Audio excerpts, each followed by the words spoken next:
Oh, actually I'm just above 2100, which explains why every game seems to be really tough. Let's play this bishop b5,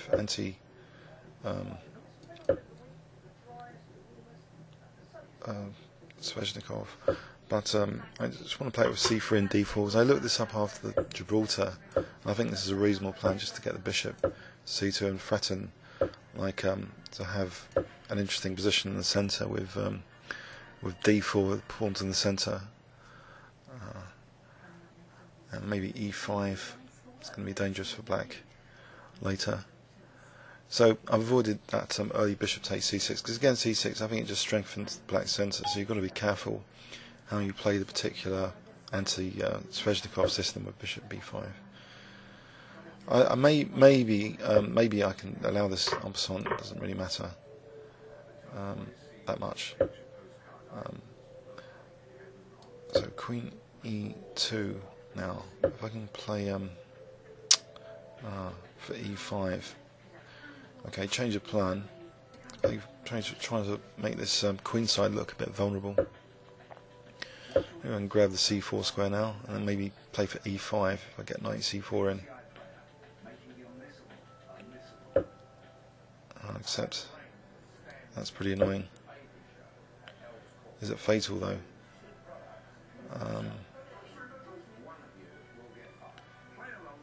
Okay, if knight, I don't know, knight c4. Hopefully my opponent's optimism would be increased, because he realises I can allow this knight f4. So maybe he's going to be a bit more complacent. Don't know. Knight c4 though seems to be good, with the idea of e5, trying to get a bind on that d6. If d6, bishop f4 seems like a promising position. Maybe also bishop e3 and bishop b6. It seems as though it's kind of interesting. Okay, so bit of a time advantage as well. So what are my trump cards here? Control of d6, bit of pressure on the d5. What are blacks? I'm not really sure. Maybe bishop f4 is a logical idea, or bishop e3 maybe is more relevant. I'm not really sure, to be honest. Bishop f4 seems to be a sensible developing move, eyeing that d6. If he plays d5, though, I don't know, he'll get an isolated pawn, which he might not want. So ed, knight e3, and then maybe knight f5. So maybe that's not so great for black. It seems a little bit passive, I'm pleased to say, for black. And although I lost that light squared bishop, it seems my other pieces are quite harmonious with the pawn structure here. Okay, I'm going for this. It's going for this isolated pawn situation. So ed, knight e3, and then maybe knight f5. And it's good. This pawn on c3 is good for stopping knight b4s here. That could be potentially very annoying. So queen takes ed, and then knight e3. Okay, I think knight e3 here is tempting. The idea of knight f5, eyeing g7, but immediately has a problem about the d5 point. I'll take that back. Although maybe I should have considered knight takes d5 there. But the opponent's thinking a lot, and he's only got 2 minutes. So this is building up a time advantage with the positional threats maybe now of knight f5, and maybe with a view of a kingside attack. But immediately black has to solve this d5 issue. So that's a nice isolated queen's pawn. Seems to have turned passive for black somehow, even though it seems black had a comfortable position taking en passant earlier. Okay, now knight f5 is the question. Should it be played here, or should I take on d4? It's a pawn sack, but I can't see why it's good pawn sack, so I'll take it. Actually, maybe knight b4 and bishop takes f3 would justify it. So maybe queen d1 is needed to stop this doubling of pawns. Or in fact, I don't know actually. Bishop f3, queen f3, just to sack the d pawn back, would give my pieces good scope. But maybe maybe taking with the G pawn isn't so bad. Encouraging that maybe the G file could be used. I mean, it's only 5-minute chess, so maybe that's reasonable as well. Okay, here maybe knight E5, because actually it's difficult for black to arrange queen D5 at the moment. And now maybe bishop G3. If knight E3, at least the centre will be strengthened. I hope there isn't anything too disastrous, but there is knight C3 and queen D4 as a tactic of knight E2 check, winning the queen back.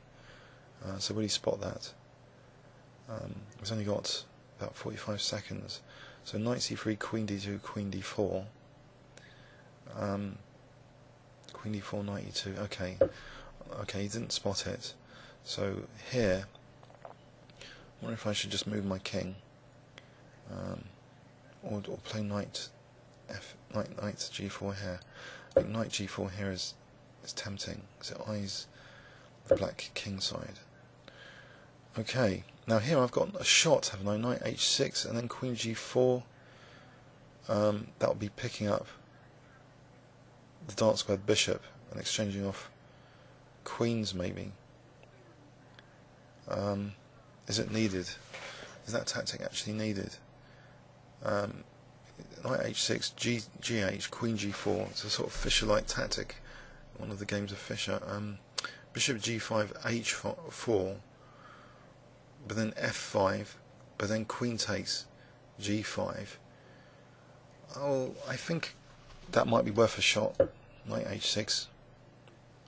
It's an interesting idea.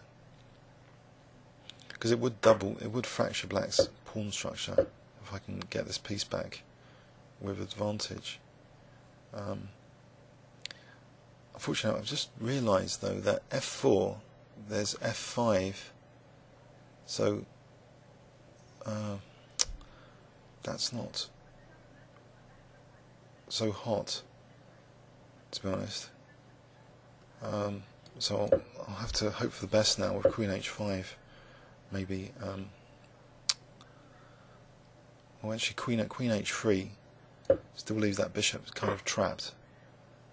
Okay. Am I falling to bits? Probably. Rook G1, there's bishop G2 now. Oh dear. I'll just attack this queen now, because if bishop G2, queen G2.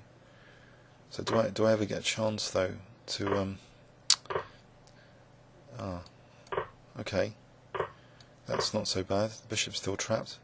I mean, the opponent's time pressure has been a big factor for that tactic. It must have been a surprise tactic for the opponent.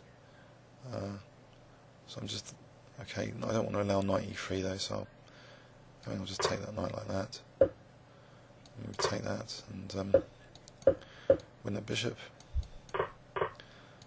Now threatening bishop D6. Threatening like I don't know, all sorts of things. And H6 is difficult to defend. Well, that was an interesting game. Let's have a quick look at that. So this I'd seen from the Gibraltar. I had a horrible game of Gibraltar where I played bishop C6. I looked up the opening after, and it's better, according to chess games, just to establish the centre, to get the bishop back, like in the Roy Lopez, to C2. And this worked in a reasonable way. I was surprised though. It seems as though the umpire is going to give black counterplay on the semi-open C file, but is black's position really designed for that? With this knight on E7, is black's C file pressure going to be that good? I don't know actually, but one thing for sure is I don't know. Maybe this was nice to get the C4 square.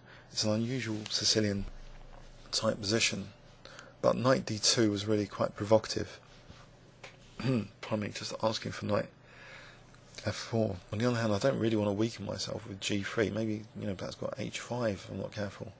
So in a way, maybe it was a good accidental blunder, just because now in this position it looks as though black's a little bit passive here.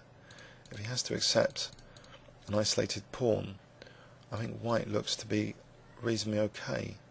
So he sacks this pawn, and now I managed to play an unsound tactic, knight h6. It was tempting before this unsound tactic, it has to be said. So I thought just f5, but then queen h5. Is that totally clear for black? Probably. The bishop would retreat. It just seems to be black seems to be a piece up. So the way he played it was also good, just coming in on g2, threatening bishop g2 and queen a1.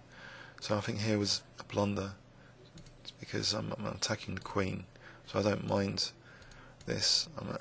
Got my piece back, and now black loses a piece, and just time pressure really.